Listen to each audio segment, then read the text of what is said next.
nós estamos começando hoje uma série chamada Reino de Deus. Vão ser 3 palavras falando sobre o Reino de Deus. E eu vou fazer algo diferente nessa pregação. Na realidade, é uma pregação dividida em 3 partes. E eu vou fazer a primeira parte da introdução. E eu vou fazer a introdução nesse culto da primeira parte, no segundo culto da segunda parte e no terceiro culto da terceira parte, tá? Então nós vamos falar sobre o reino de Deus. E quando a gente começa a pensar no reino de Deus, nós podemos dividir ele em 3 partes para a gente entender um pouquinho melhor: o reino eterno, o reino presente e o reino futuro. Então, nessa primeira introdução, eu quero falar sobre o reino eterno. E eu gostaria de ler 2 passagens com vocês. A primeira está lá em Salmos 103, no capítulo 17 a 19, que diz assim: mas a misericórdia do Senhor é desde a eternidade, e a eternidade aqueles que o temem, e a sua justiça sobre os filhos dos filhos, sobre aqueles que guardam a sua aliança, e sobre os que se lembram dos seus mandamentos para o cumprir. O Senhor tem estabelecido o seu trono nos céus, e o seu reino domina sobre tudo.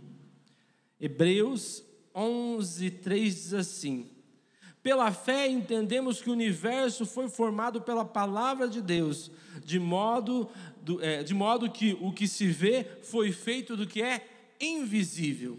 Então nós vamos falar sobre o reino eterno, e o tema da palavra é um reino invisível, mas real.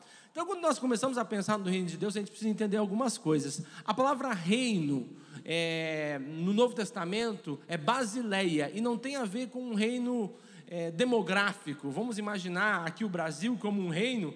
Não está falando do Brasil como um reino, está falando mais como uma dinastia. Deus como rei num reino que é estabelecido por Ele mesmo. Esse reino só faz sentido porque Ele é de Deus.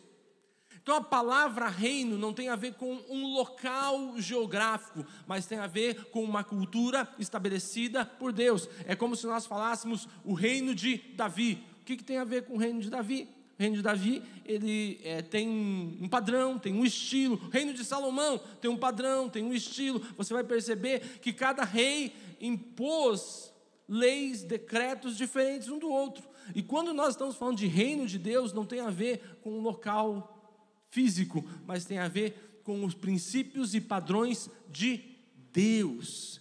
E isso, para nós entendermos, é muito importante, porque se não fala de um lugar físico, nós não estamos indo para o reino de Deus. É o reino de Deus que vem até nós. Nós encontramos várias passagens no Novo Testamento, mas talvez a mais conhecida delas, que você conhece, que é o Pai Nosso, que diz: venha a nós o teu reino. Ou seja, é o reino de Deus que vem até mim. Se nós não estamos falando de um lugar, nós estamos falando de uma cultura, nós estamos falando de um reino que é estabelecido por Deus. Esse reino, ele está aonde? Em um tempo. Você pode perceber que toda vez que nós falamos do reino de Deus, a Bíblia fala do reino de Deus, ela fala quando o reino de Deus, não fala onde o reino de Deus se manifesta. Gente, para você entender isso, muda totalmente a maneira de você pensar, porque nós somos muito acostumados se eu estou aqui no Brasil, esse lugar físico tem essas leis, tem esses decretos, o presidente é esse. Se eu sair do Brasil e eu for para os Estados Unidos, lá é outra lei, é outro decreto, é outro tudo. Se eu for para qualquer país, vai ser diferente, culturalmente, tudo é diferente. Mas nós estamos falando de um reino que não está num lugar. Nós vamos ver depois que, lá para frente, que ele é estabelecido depois de um local, mas ele não está num lugar, ele é eterno. O reino de Deus sempre existiu. Agora, quando Deus fez o mundo, qual era o plano e o propósito de Deus? Estabelecer o seu reino, a sua justiça sobre a terra. Esse sempre foi o plano de Deus, e nós começamos a perceber esse plano em toda a Bíblia. Você já percebe, quando Deus escolhe Abraão, qual é o plano de Deus com Abraão? Fazer bendita todas as famílias da terra. Nós sabemos que isso se consolida em Jesus, mas é muito mais do que isso. A nação de Israel era para o mundo um vislumbre do que era o reino de Deus. E quando a nação de Israel andava no caminho de Deus, andava no decreto de Deus, ela brilhava e o mundo olhava e dizia: olha só, quando nós seguimos a esse Deus e quando nós andamos nos estatutos e nos mandamentos desse Deus, olha só como é a nação, olha como ela funciona. Então ela era já uma demonstração para o mundo do que Deus queria, porque a Bíblia fala que o reino de Deus é amor, justiça e paz. A Bíblia fala isso. Ou seja, Deus, desde o primeiro momento, lá no Antigo Testamento, Ele estava anunciando ou demonstrando o desejo dele de reinar e de estabelecer o seu reino sobre a terra. É interessante que nós percebemos que quando Deus forma a nação de Israel, não tinha um rei. E em Samuel, o povo pede um rei. E é tão interessante porque não tinha um rei físico, mas tinha um rei que era Deus, invisível, mas 100% real, que tinha levado eles a todas as conquistas que eles tinham até aquele momento. E aí quando o Samuel ouve aquilo, ele se entristece, e Deus diz: Samuel, não se entristeça, eles não estão rejeitando a você, eles estão rejeitando a mim. E aqui ele traz uma coisa que é muito interessante, o que Deus fala para Samuel. Ele fala assim: as nações têm reis que dominam sobre eles, que colocam altos impostos. Se eles querem isso, eu estava propondo para eles um reinado na liberdade, onde eu dominava sobre eles, eles teriam a verdadeira justiça, eles teriam uma verdadeira paz, mas eles preferem um reinado humano, um rei que eles conseguem enxergar, que eles conseguem ver. Então eles não estão rejeitando a você, Samuel, eles estão me rejeitando. Entenda que Deus, ele estava tentando ali demonstrar já o que significava o reinado dele, a justiça dele, o trono dele sendo estabelecido. Agora o ponto é que o reino de Deus, ele é um reino invisível. Você vê o reino de Deus? Você encontra os estatutos do reino de Deus? Sim, na palavra de Deus você consegue encontrar os estatutos do reino de Deus. Como o reino de Deus funciona, o que Deus pensa acerca de várias coisas, você encontra na palavra de Deus. Mas você não enxerga, Deus, onde é o reino? Qual é o local geográfico do reino? Nós, no domingo passado, o nosso pastor disse que não tem como nós provarmos a existência de Deus fisicamente, porque Deus não é físico, Ele não é físico.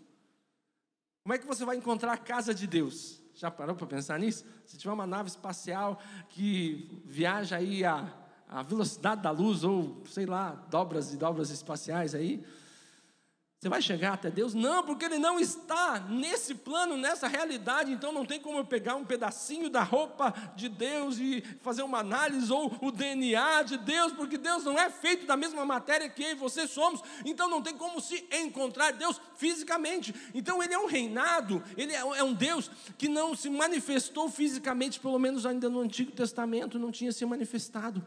Um reino totalmente invisível, um reino de valores, de princípios, mas de uma prática totalmente poderosa. Quando pessoas aplicavam e andavam dentro dos valores e dos princípios de Deus, o que acontecia? Elas viam a mão e a misericórdia de Deus cobrindo elas, trazendo justiça e trazendo paz. Então Ele é um reino invisível. E um reino, então Deus, Ele tenta estabelecer esse reino durante todo o Antigo Testamento, demonstrar o que é o reino. E um reino, ele precisa de algumas coisas. A primeira delas é um rei.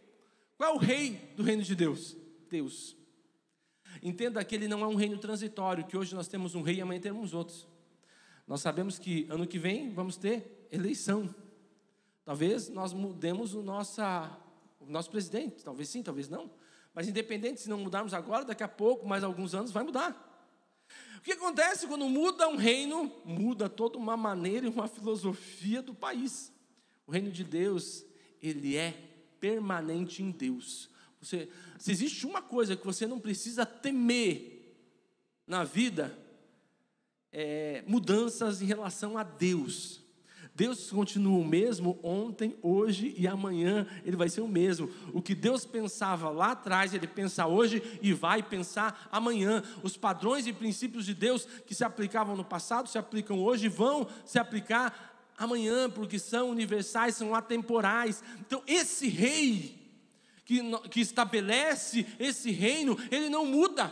Eu posso mudar, os meus padrões podem mudar, a maneira com que eu penso pode mudar. Eu talvez hoje tenha uma relação com Deus e espero que amanhã a minha relação seja muito maior com Deus, mas não foi Deus que mudou em relação a mim, fui eu que mudei em relação à minha relação com Deus. Então esse reino é um Deus que não muda, que já estabeleceu princípios, já estabeleceu padrões, e nós precisamos andar dentro disso. Então a primeira coisa é o rei.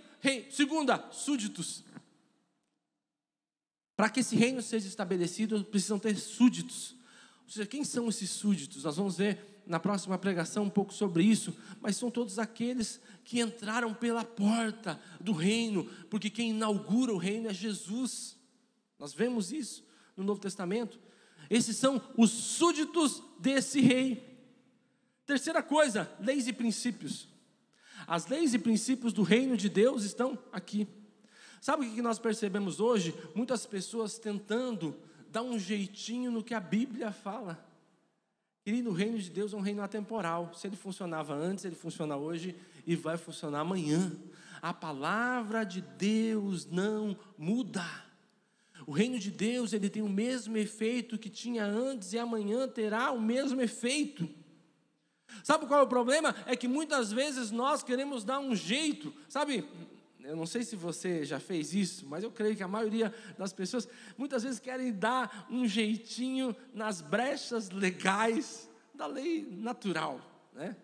Então, se você declara imposto de renda, sempre tem as brechas que você pode fazer uma coisa ou outra, que talvez não sejam ilegais, talvez um pouco imorais, mas não ilegais, porque são brechas, são falhas, é uma lei que contradiz a outra lei, e você aproveitando daquela brecha legal, você talvez faz algo imoral. Só que o reino de Deus não tem essas brechas legais. Muitas pessoas ficam procurando brechas legais para andar num reino que é totalmente de legalidade. Olha só, um dos atributos do reino de Deus é justiça. Entenda que se existe alguém que é justo, e se existe algum reino que é justo, é o reino de Deus. Ele é justo, ele é fiel. Mas muitas vezes a gente fica, deixa eu procurar. Às vezes a gente percebe pessoas que procuram uma pessoa, pede conselho, procuram outra, pede conselho, e vão procurando até achar uma pessoa que dê o conselho que ela quer ouvir. Eu conheço uma pessoa que uma vez foi vender um carro, e ela pediu conselho para mim. Eu falei, cara, ela foi comprar um carro. Eu falei, cara, não compra esse carro você vai se incomodar com ele. Aí ele foi pedir conselho para outra pessoa. A outra pessoa disse assim, cara, não compra esse carro vai te dar problema, você vai se incomodar com ele. Veio uma terceira pessoa que ele procurou, não compra esse carro. 3 pessoas disseram isso. Aí a quarta pessoa falou assim, eu acho que tanto faz, você vai ter que comprar um carro, compra esse carro mesmo. Não tinha nenhuma opinião formada. O que acontece? Ele comprou o carro e se deu muito mal. Muitas vezes nós somos assim, com Deus e com os decretos e mandamentos de Deus. Então Deus, Ele é um rei desse reino. Ele tem os seus súditos, Ele tem suas leis e princípios. Sim, Ele terá um local. Nós vamos ver depois que vamos morar lá. Na hora que o reino estiver completo, estaremos morando com Ele. Só que alguma coisa tão interessante, se você for ler o relato da cidade santa, o reino de Deus se estabelecendo aqui na terra, a Bíblia diz uma coisa que talvez você olhe e você não acha tão importante, mas eu acho muito interessante isso, que o sol já não existe mais, porque a luz de Deus brilhará sobre toda a terra. Ou seja, a dependência total, é um reino que depende totalmente de Deus, é um reino que é cuidado, estabelecido, tratado pelo próprio Deus, ou seja, todas as coisas, todas as necessidades são supridas pelo próprio Deus naquele lugar. Então sim, futuramente terá um local, mas quinta e última coisa que esse reino ele veio trazer foi ordem. Todo reino vem trazer ordem. Quando um reino vem, ele diz assim: não, nós vamos fazer isso, isso e isso. Nós, quando temos candidatos a governadores, presidentes, prefeitos, normalmente um prefeito vem no seu discurso e diz o quê? Vamos melhorar a saúde, vamos melhorar a educação, vamos melhorar isso. O que ele está dizendo? Essas coisas não estão bem ou não estão tão bem e nós vamos melhorar. O que é isso? É a ordem.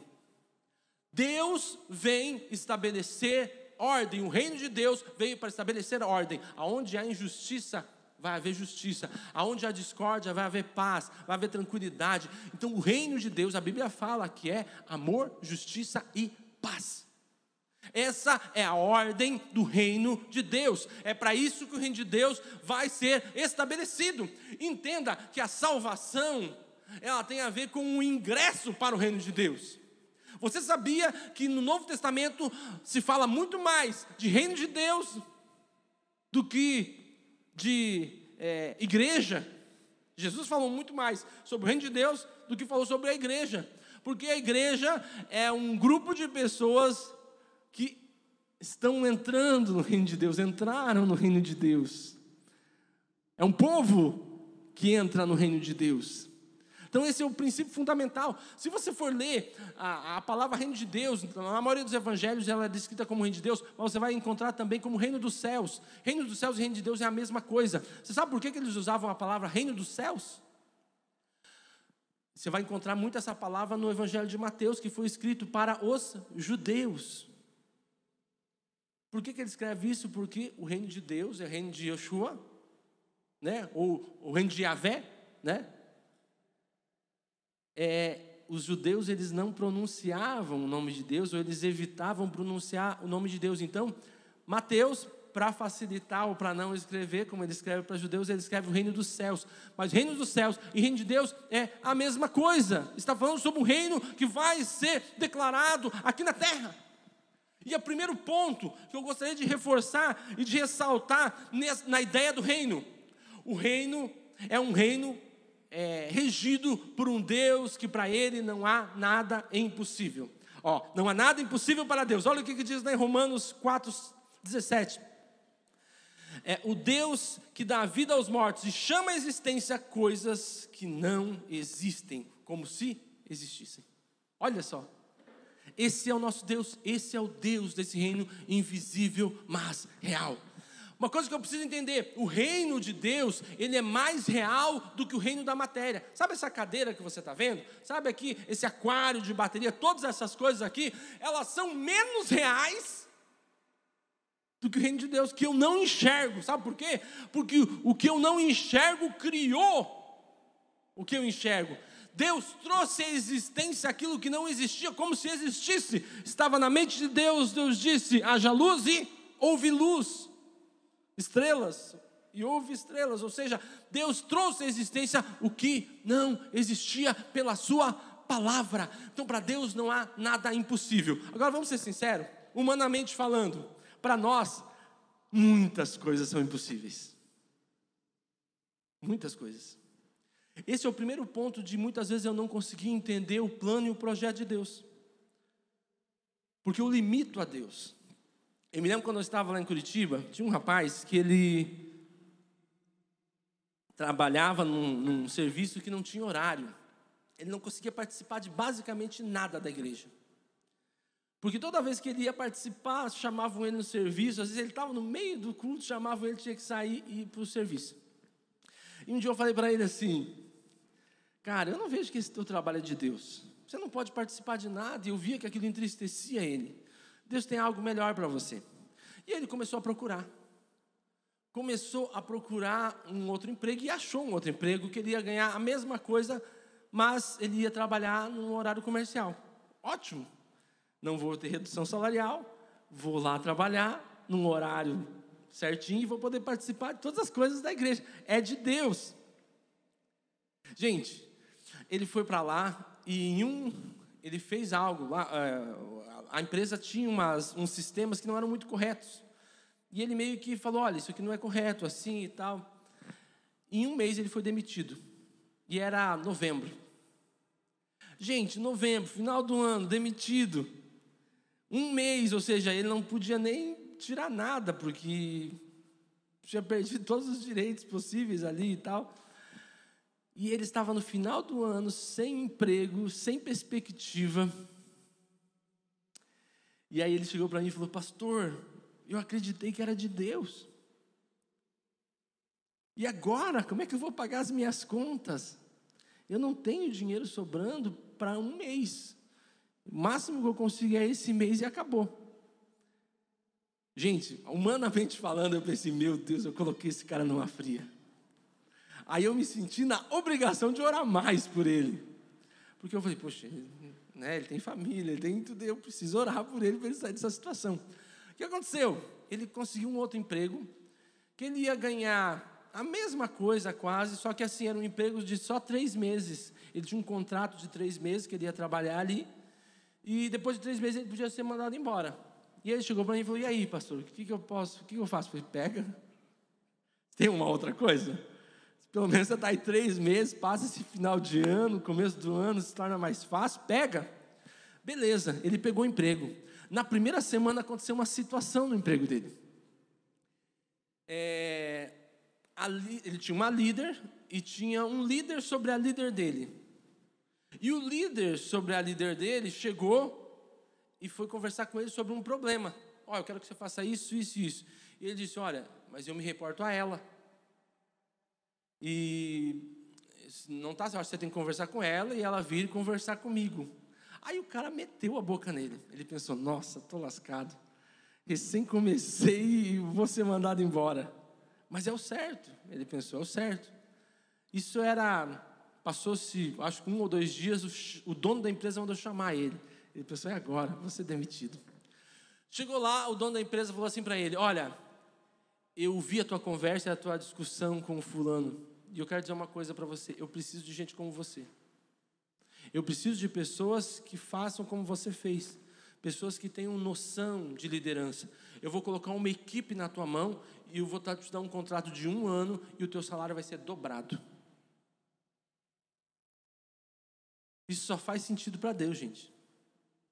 Você sair do emprego, vir para o outro, ser demitido no outro, pegar um outro emprego que não é o emprego ideal, para você acontecer uma situação dessa, certo? Uma situação constrangedora, e essa situação constrangedora te levar a uma promoção para você ganhar o dobro do que você ganhava.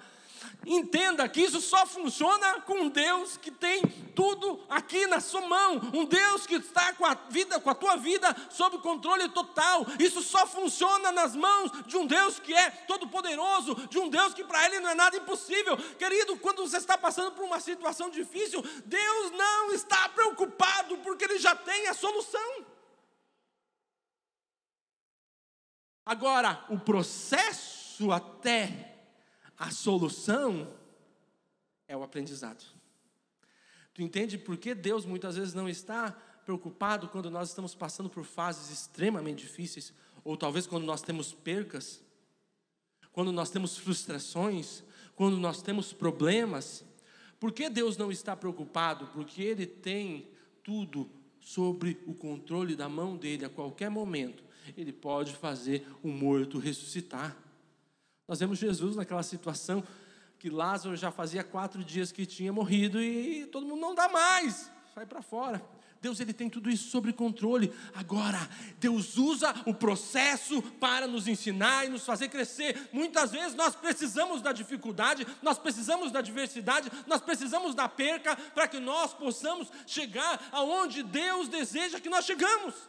As dificuldades, as adversidades da nossa vida, os problemas que nós enfrentamos, os choros que muitas vezes nós temos, são o processo de Deus para que nós chegamos àquele lugar onde Ele desejou, onde Ele planejou.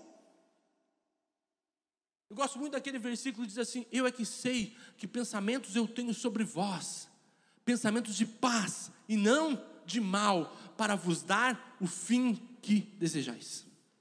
Olha só, qual é o fim que nós desejamos? Que tudo acabe bem, tudo acabe tranquilo, que no fim das contas, no fim de tudo, a gente olhe para trás, faça um balanço de tudo aquilo e veja o quão foi bom servir a Deus e andar nos caminhos dele e terminar a vida com uma certeza que nós entraremos nesse reino eterno que tem paz sem fim. Só que só um Deus, que é o Deus do impossível, é que pode dominar sobre essa forma, fazer as coisas dessa forma. Querido, nós podemos perder todas as coisas. Jó perdeu tudo. A Bíblia, ela é cheia de relatos de percas. Nós não estamos aqui falando de um evangelho ou de um reino que te dá todas as coisas e te trata como um filho mimado. Não é sobre isso que nós estamos falando. Nós estamos falando de um rei que está com um projeto em ação sobre a nossa vida, nos transformando, fazendo com que a gente cresça, com que a gente evolua, que a nossa fé cresça e aumente. Por exemplo, se você quer crescer na humildade, como é que você acha que Deus vai trabalhar contigo na humildade? Ele vai chegar com um discurso e falar: filho, assim te diz eu mesmo, né? Seja humilde. Não, não é assim que ele faz. Ele vai colocar situações de humilhação. E essas situações de humilhação vão te ensinar a humildade. Eu gosto muito daquele versículo que diz assim: Jesus aprendeu a obediência por aquilo que ele sofreu, por aquilo que ele passou. Olha só. Poxa, Jesus precisava aprender algo. Jesus é Deus, né? Mas por que a Bíblia fala que ele aprendeu a obediência por aquilo que ele sofreu? Porque eu só posso dizer que eu aprendi se eu passei. A prova de quem é aprovado é eu fazer a prova e passar nela. Eu posso dizer, eu sei tudo. Eu só sei tudo se alguém me perguntar e eu responder corretamente. Eu só posso dizer que eu sou humilde se eu passo por situações de humilhação e eu ajo com humildade nessas situações. Aí sim eu posso dizer, eu sou humilde. Se eu tenho tudo, ninguém me toca, e eu digo eu sou humilde, desculpa, é o processo de Deus. Só que, por isso eu preciso entender essa soberania de Deus, esse Deus que é o Deus do impossível, que atua no invisível, é que em todo momento Ele está trabalhando, nas pessoas que estão falando com a gente, palavras que a gente ouve, palavras que às vezes a gente nem gosta de ouvir, mas que a gente ouve que são importantes. Deus está trabalhando, esse Deus do impossível, esse Deus que traz à existência aquilo que não existe, Ele está trabalhando, esse reino está em ação, querido, hoje aqui neste lugar, e Deus está trabalhando com a gente, nessa palavra, Deus está trabalhando com você, tentando abrir os teus olhos talvez em algumas coisas. Então, primeira coisa que eu preciso entender, Deus pode tudo. Não existe situação que Deus não possa resolver, não existe problema que Deus não possa trabalhar. Agora, o processo até a resolução disso é o aprendizado para o crescimento da minha vida espiritual, para que eu seja mais parecido com Jesus. Segundo, a nossa luta não é contra pessoas. Então entenda, o nosso rei é um rei invisível, que atua de forma invisível, que muitas vezes nós não conseguimos entender, mas como ele é invisível e tudo que existe, existiu, porque ele criou, ele pode trazer existência o que não existe, então está tudo sobre o controle dele. Entrega para ele, mesmo que pareça Deus. Eu não sei se você tem esse costume, se você dirige sempre, você deixa uma outra pessoa dirigir, você senta do lado, já teve essa impressão que você começa a dirigir? Lombada, está chegando lombada, ó, freia, agora, freia, para, sinal vermelho, acelera, dobra, direita, você não está dirigindo, mas você está dirigindo. Muitas vezes a gente está tão preocupado com as decisões de Deus na nossa vida. Deus, esse caminho aqui não é muito bom. Deus, olha essas pedras aqui. Olha só, o pneu vai furar. Deus fala, tranquilo, se o pneu furar, não tem problema. Está tudo aqui nas minhas mãos. Deixa Deus trabalhar. Esse reino é um reino invisível, mas ele é real. Deus está trabalhando. Então, nossa luta não é contra pessoas. Efésios 6, 11 e 12 diz assim: vistam de toda a armadura de Deus, para que possam ficar firmes contra as ciladas do diabo, pois a nossa luta não é contra pessoas, mas contra os poderes e autoridades, contra os dominadores deste mundo de trevas, contra as forças espirituais do mal nas regiões celestiais. Tem gente que acha que o mundo inteiro está contra ele. Tem pessoas que às vezes você está conversando com uma outra, e daí você dá uma olhadinha para ela e dá uma risadinha, sabe? Tipo de educação. A pessoa olha, está rindo de mim. Sabia, estão conversando alguma coisa. Eu acho que é aquilo que eu fiz, é aquela foto que eu postei no Instagram ontem, eles estão comentando e estão falando mal de mim. Deixa eu te falar algo, você não é a última bolacha do pacote.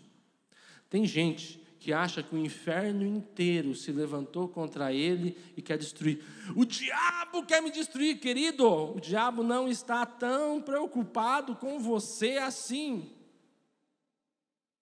Tem pessoas potencializando aquilo que está atacando a vida dela. Entenda que a nossa luta não é contra pessoas, nós temos um reino espiritual que é invisível, mas é real.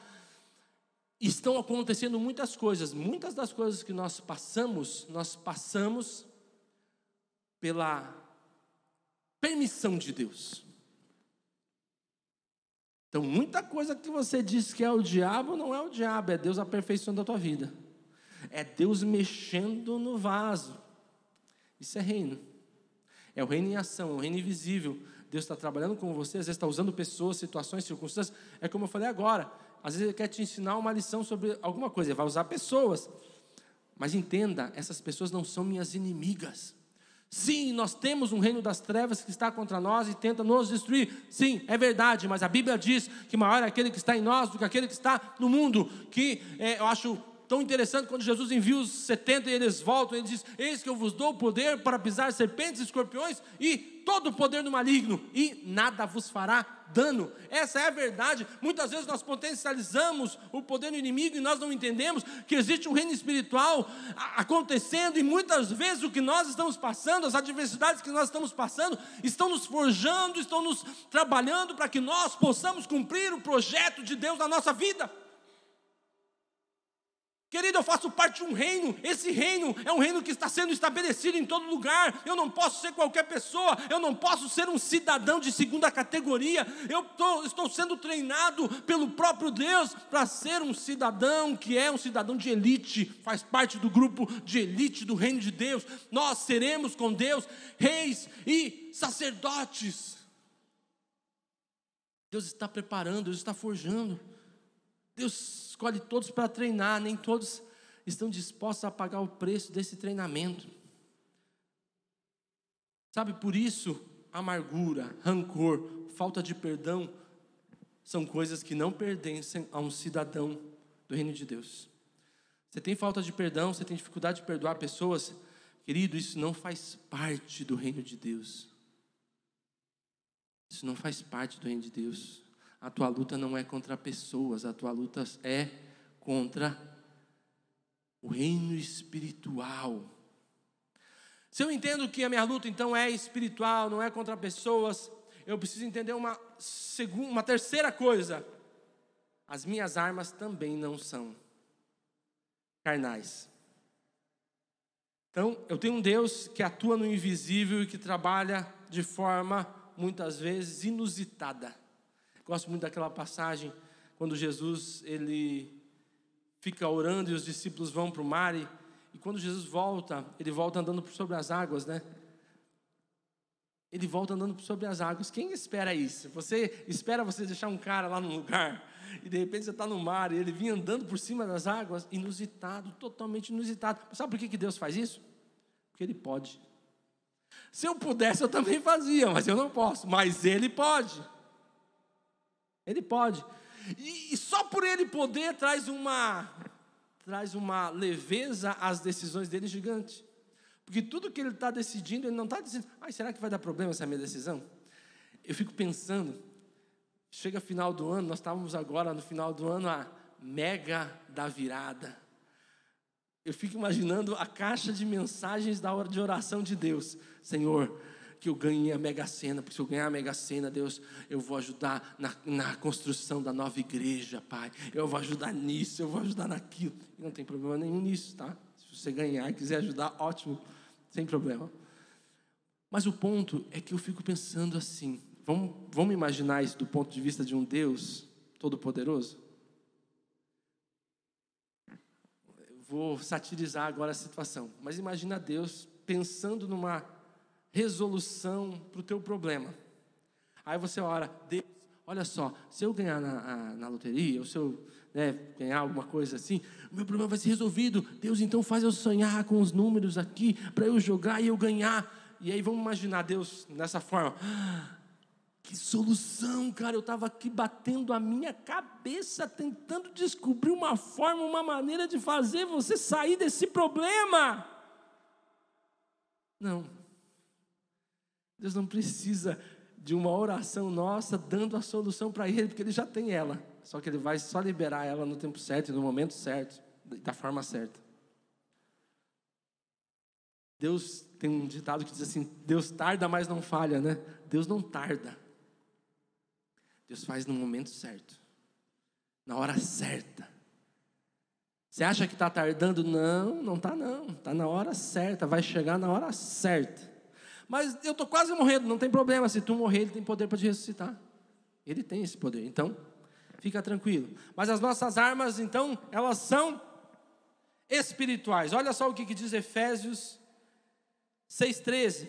Diz assim: por isto, vistam toda a armadura de Deus, para que possam resistir no dia mau e permanecer inabaláveis, depois de terem feito tudo isso. Agora, eu não coloquei aqui na tela, mas olha só, que talvez seja a mais conhecida passagem, 2 Coríntios 10, 3-5, diz assim: pois embora vivamos como homem, não lutamos segundo o padrão humano. Ou seja, eu sou homem, mas eu não luto segundo o padrão humano. As armas com as quais lutamos não são humanas, pelo contrário, são poderosas em Deus para destruir fortalezas, destruindo argumentos e toda pretensão que se levanta contra o conhecimento de Deus, e levando cativo todo pensamento para torná-lo obediente a Cristo. Olha só, embora eu sou humano, eu não luto com armas humanas. Muito pelo contrário, as minhas armas são espirituais e são poderosas em Deus para destruir fortalezas. Essas armas quebram todo pensamento. Olha só o que está dizendo: os pensamentos que são contra a vontade de Deus. Porque o que acontece? A minha mente humana, a minha mente que é o reino aqui da terra, a minha mente que ainda não implantou e não entendeu o reino de Deus, ela está lutando dentro de mim, ela está trabalhando dentro de mim, para me fazer acreditar que eu não vou conseguir, que eu não sou nada, eu não sou ninguém, e que o pecado domina sobre a minha vida, e que eu estou preso, e que para mim não tem mais chance. A minha mente humana e carnal vai trabalhar para me mostrar que não há mais jeito, que eu estou perdido, e que eu vou vir para a igreja e eu vou fazer de conta que nada está acontecendo, porque o meu problema é insolúvel. Isso é mentira. As minhas armas não são carnais, mas elas são espirituais, e elas são poderosas em Deus para destruir as fortalezas, os argumentos que se levantam contra o pleno conhecimento da vontade de Deus. Entende que essa luta está sendo travada aqui? Quando uma pessoa me ofende, ela só me ofende porque eu dei o direito a ela de me ofender. Pensa um pouco, vamos imaginar que você está na rua e uma pessoa abre a janela do carro e te xinga. Você fica chateado? Fica, eu ficaria. Agora, 10 anos depois, você pensa assim: aquele cara, 10 anos atrás, que me xingou, isso acabou com a minha vida. Você pensa? Não. Por quê? Você não deixou isso entrar como uma fortaleza na tua mente. Agora vamos imaginar que, em vez de ser uma pessoa desconhecida, seja um parente, um pai, uma querida, que faz algo para você. Às vezes passa 10, 20, 30 e você deixou essa fortaleza. As nossas armas são espirituais e poderosas em Deus para destruir fortalezas. Querido, para encerrar, meu tempo já se esgotou, e eu vou passar bem rápido, mas esse quarto é muito importante, que talvez seja o motivo pelo qual nós estamos no reino de Deus e trabalhando para o reino de Deus. Quarto, precisamos acumular tesouros espirituais. O reino não é físico, ele é espiritual. Logo, se ele é espiritual, eu preciso trabalhar para conseguir espiritualmente as coisas. Olha só o que diz lá, Mateus 6, 19 a 21. Não acumuleis para vocês tesouros na terra, onde a traça e a ferrugem destrói, onde os ladrões arrombam e roubam. Mas acumuleis para vocês tesouros no céu, onde a traça e a ferrugem não destrói, onde os ladrões não arrombam nem furtam. Pois onde está o seu tesouro, aí também está o seu coração. Se coloca de pé. Eu quero terminar orando e falando sobre esse ponto aqui. O reino de Deus é um reino eterno, como nós vimos. É um reino invisível e que foi implantado no meu coração. Como eu sei, uma das maneiras de eu saber que o reino de Deus está no meu coração é ver onde estão os meus tesouros. Aonde estão os meus tesouros? Para que eu tenho trabalhado na minha vida? A minha esposa às vezes briga comigo, que ela fala assim: você não hesita quando é para você gastar alguma coisa que é para a igreja. Agora a gente precisa de coisa aqui em casa e você nunca está preocupado com isso. Eu falo assim, porque o meu coração está lá, não está aqui. Aqui, se eu tiver uma cama para dormir, comida para comer, eu não preciso de mais nada. Todo o resto é bônus, o carro que me leva para lá e para cá, a casa que não me faz eu me molhar num dia de chuva, um cobertor que me aquece num dia frio. Vamos colocar aqui um luxinho, um ar-condicionado nesses dias tão quentes. Mas fora essas coisas, todo o resto, meu coração não pode estar nessas coisas. É um reino invisível, mas que é muito real aqui dentro. Eu gosto muito de Filipenses 4, do 10 ao 13. O pessoal gosta muito do 13, né? Tudo posso naquele que me fortalece. Mas eu acho demais quando ele fala assim: eu aprendi a viver contente em toda e qualquer situação. A palavra contente é autocrates, é governo interno. Eu tenho um governo interno dentro de mim. Aqui dentro de mim, esse reino é tão forte que não me importa nada que está fora. Tenho dinheiro? Ótimo. Não tenho? Ótimo. Porque há algo aqui dentro de mim reina de uma forma fantástica, maravilhosa, poderosa. O que é que tem entrado no teu coração? Quero terminar com essa afirmação do reino de Deus. Onde está o teu tesouro? Aonde está o teu tesouro? Se coloca para Deus nesse momento. É um momento de você analisar.